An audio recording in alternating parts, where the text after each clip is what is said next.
This is a podcast all about Bears. You either cheering for this team or just pulling your hair. I like to take a minute, just sit right back and tell you how I became the #1 Bears fan. That boy is Benny Hunter. Cake on the mic, cake on the mic, cake on the mic, cake on the mic. People, this the intro. Sacramento, California, born and raised. And Antelope is where I spend most of my days. Talk bad about my team, you must be a clown. This is Keek on the mic, so you know you better bear down. Bear down.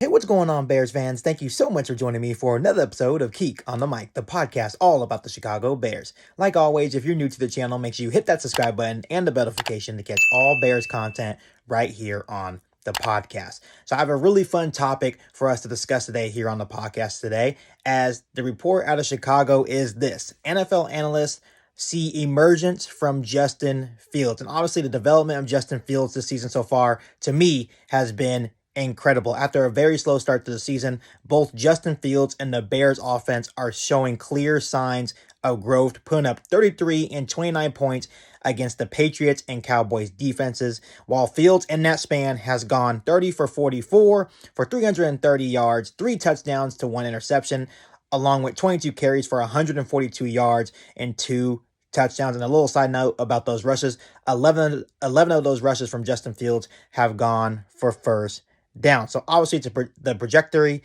of Justin Fields is definitely going upwards, and people around the NFL world are starting to take notice on Justin Fields and the Chicago Bears offense. NFL analyst Dan Orlosky, Ryan Clark, and Rex Ryan discussed the emergence of Justin Fields on their show Get Up. Check out this clip, Bears fans. His completion percentage is way up. His yards passing, he's 3 touchdowns and 1 pick. He's running it for 71 yards a game and 2 touchdowns. Dan, are we starting to see a bit of an emergence from Justin Fields in Chicago? Absolutely. And you got to be so encouraged by it, because it's not a good situation for a quarterback to be in. And here's the thing for Chicago, right? If you were being realistic and you said, what's the #1 thing we need to get accomplished this year for 2023? Can Justin Fields play at all? Like, can we have any hope for him? That's really because it's such a bad situation. The answer is, because the last 2 weeks, unequivocally, yes, this is a great stat right now. With the first round, unequivocally, yes, Justin Fields. You've got to be so encouraged by it. Is he the best? If we go back to last year's draft, and you got Trevor Lawrence, one, it's been up and down. He had Urban Meyer was a mess. He's got Zach Wilson, we talked about him earlier. He throws it to the wrong team. Trey Lance has barely been able to play. Mac Jones, really good year. This year, not as much. You could throw Davis Mills in if you want as well, was in that draft. Justin Fields the best? Yes, I think Justin Fields will be the best, but I thought that Justin Fields should have been picked after Trevor Lawrence. You said that all year. I understood who Trevor Lawrence was, but I thought when we were looking simply at the talent that these players possess, I thought Justin Fields had the highest ceiling because of the arm, because of the talent with the legs, the athleticism, the explosion. And what we've seen the last 2 weeks is we've seen Getsy, the offensive coordinator of the Chicago Bears, start to allow him to run the football, putting him in called quarterback runs, which when you have an athletic quarterback, gets them in the flow of the game. And we've seen Justin Fields play better, but there were times, me and Rex sitting in this room yesterday, where we were like, the receiver has to catch that ball. The receiver has to help Justin Fields out. This guy stands in the fire and delivers. And you know what, Bears fans? I absolutely love watching this segment, because it's nice to see Justin Fields, Luke Getsy, and the Bears offense getting credit for their emergence, right? And it's been incredible. Obviously, the Bears offense, including Justin Fields, had a really slow start, and kudos to Luke Getsy. He opened up the playbook, not only for Justin Fields, putting his players in good situation, for example, calling design runs for Justin Fields, and obviously it's working for the Chicago Bears offense. And I feel like after that game against the very good Dallas Cowboys defense yesterday, where the Bears put up 29 points and were really effective, and not only running the football, but getting positive plays against, once again, a very stingy Cowboys defense. I feel like a lot of NFL analysts and Bears fans are now saying, you know what, Justin Fields, in fact, is the guy for the Chicago Bears, and we are now really, really excited for the future of not only Justin Fields, but the Chicago Bears offense. But I especially liked what Ryan Clark said about at the end of this clip.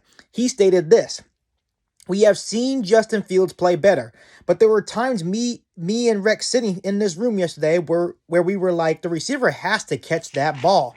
The receiver has to help Fields out. This guy stands in the fire and delivers." And that's been what it's been like for the last 2 weeks, right? Justin Fields has done his part, and obviously what Ryan Clark is referring to is is the drop pass from Velus Jones where Justin Fields threw a perfect 45-yard deep shot where Velus Jones just clearly dropped it. And obviously, Economy St. Brown dropping a pass in end zone. That would have been a touchdown for Justin Fields.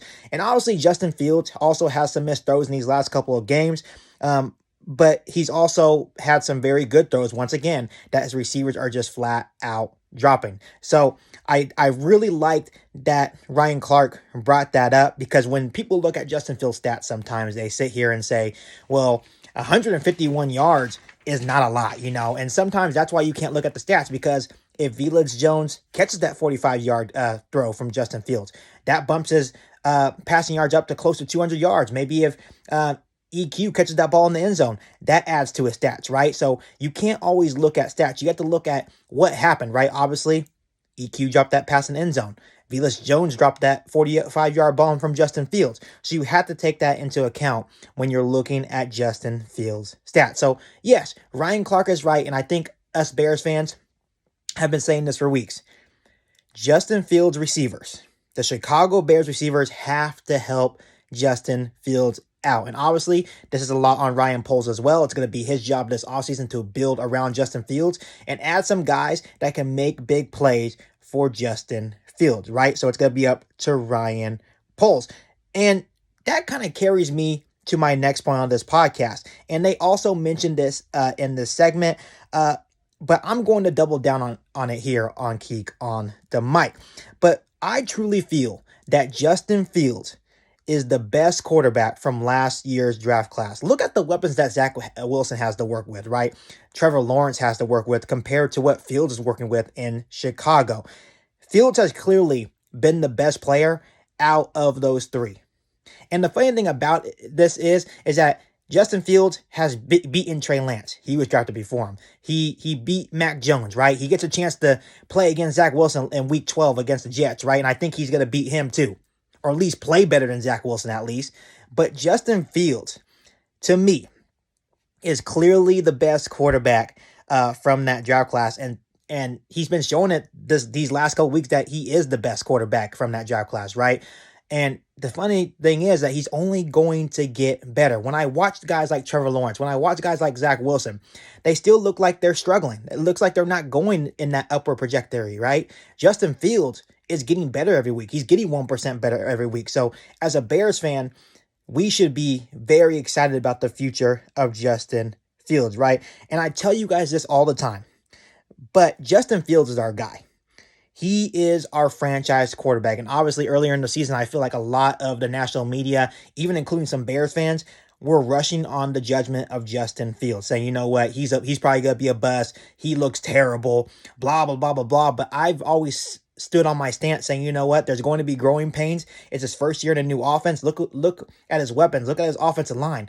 But Luke Getsy finally opened up the playbook for Justin Fields, made him feel comfortable, put him in good situations, and now look at the Chicago Bears offense. 33 points against a pretty good Patriots defense and 29 points against a very good Cowboys defense. So that's why I wasn't going to rush to a judgment on Justin Fields. So now it's up to Ryan Poles, right? It's up to Ryan Poles to build around Justin Fields. Get him a true number one wide receiver that's going to make consistent plays for Justin Fields. Get him a better offensive line. And I'm pretty sure once Ryan Poles does that, this offense is even going to get better. We've seen what Justin Fields can do with his legs, right? Obviously, the passing numbers are not there because, once again, look who he's throwing to. Yes, Darnell Mooney makes plays for him. Yeah, you'll see here and there Cole Kmet, N'Keal Harry, right? Catches the ball or two for Justin Fields. But when it comes to the big plays, we need that number one wide receiver, right? And I even go back to Velus Jones, right? If that's Allen Robinson, he catches that ball. We need a true number one wide receiver for Justin Fields. But Justin Fields is our guy. And I will stand firm on that stance. And obviously, I'm not sure if you guys agree with me on that stance. Obviously, you can comment down below in the comment section and let me know how you're feeling about Justin Fields. But after these 2 weeks, I can clearly see the growth from Justin Fields. And for me, all I want to see Justin Fields do is get 1% better each week. Keep stacking these good performances. And I'm pretty confident that he will continue to stack good performances because you can tell that Justin Fields is getting comfortable. You can tell that he loves the offense that Luke Getsy is putting him in, right? The situations that Luke Getsy is putting him in. He's making him feel comfortable. It's fitting Justin Fields' skill set perfectly, and I absolutely love it. And Bears fans, the best part about this is Justin Fields will only continue to get better. And once again, once Ryan Poles builds around Justin Fields, it's going to be a beautiful sight to see. And I am so excited to witness what this offense can be once Ryan Poles gives Justin Fields a number 1 wide receiver, once Ryan Poles gives Justin Fields a better offensive line. It's going to be fun to watch, Bears fans. Before I let you guys go, let me ask you guys this. How do you guys feel about Justin Fields' performances the last 2 weeks against the Patriots and the Dallas Cowboys? Let me know down below in the comment section. Before I let you guys go, make sure you hit that subscribe button and the bell notification to catch all Bears content right here on the podcast. Make sure you follow me on all my social media platforms. And make sure you share this episode of Geek on the Mic with every single Bears fan that you know. But other than that, I'll be back for an all-new Bears podcast right here on Geek on the Mic. Thanks, guys, and bear down. You ain't bout it, you ain't bout it, you ain't kick on